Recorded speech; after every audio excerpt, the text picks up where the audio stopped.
সমাজের উন্নতির পরিবর্তে নিজেদের স্বার্থকে অগ্রাধিকার দেয়। এইভাবে ধীরে ধীরে সমাজের ভেতরে দুর্নীতি, অবিচার, অন্যায়, অত্যাচার, অস্থিরতা বৃদ্ধি পায়। এই সমস্যার পিছনে কয়েকটি কারণ রয়েছে। প্রিয় দর্শক, আজ আলোচনা করব রাজনৈতিক অধঃপতনের 9 নম্বর কারণ। সমাজ অধঃপতনের আরেকটি গুরুত্বপূর্ণ কারণ হলো শিক্ষা ও রাজনৈতিক সচেতনতার ঘাটতি। একটি সচেতন অশিক্ষিত জাতি কখনো সহজে প্রতারিত হয় না, কারণ তারা সত্যকে যাচাই করতে জানে এবং সঠিক সিদ্ধান্ত গ্রহণ করতে পারে। কিন্তু যখন সমাজে শিক্ষা দুর্বল হয়ে পড়ে এবং মানুষ রাজনৈতিকভাবে সচেতন থাকে না, তখন তারা সহজেই বিভ্রান্ত হয়। অনেক সময় মানুষ যোগ্য নেতৃত্বকে নয়, বরং আবেগ, লোভ কিংবা ভুল তথ্যের ভিত্তিতে সিদ্ধান্ত নেয়। এর ফলে ক্ষমতায় আসে এমন নেতৃত্ব যারা সমাজের উন্নতির পরিবর্তে নিজেদের স্বার্থকে অগ্রাধিকার দেয়।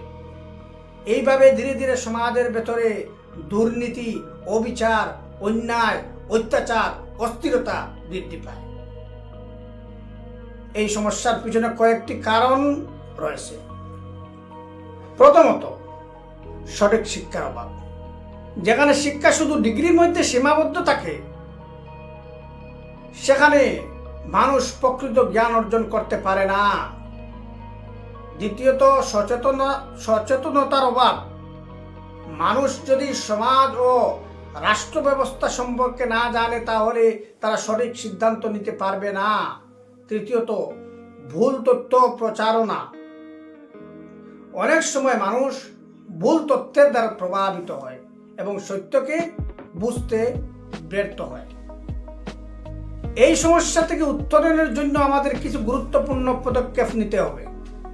সেগুলো হচ্ছে: নাম্বার 1, সমাজে সঠিক ও মূল্যবোধ ভিত্তিক শিক্ষা বিস্তার করতে হবে।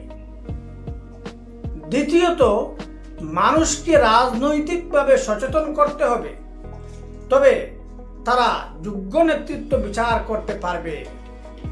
আর তৃতীয়ত, মানুষকে উৎসাহিত করতে হবে যাতে তারা সত্য যাচাই করে এবং চিন্তা করে সিদ্ধান্ত নেয়।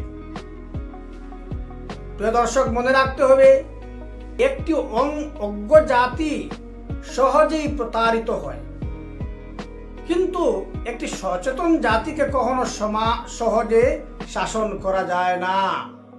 তাই আসুন আমরা শিক্ষা ও সচেতনতার মাধ্যমে একটি ন্যায়ভিত্তিক এবং সচেতন সমাজ গড়ে তোলার জন্য অঙ্গীকারবদ্ধ হই এবং এই লক্ষ্যে কাজ করি। আজ এই পর্যন্ত। পরবর্তী ভিডিওতে 10 নম্বর পর্ব আলোচনা করা হবে। ধন্যবাদ।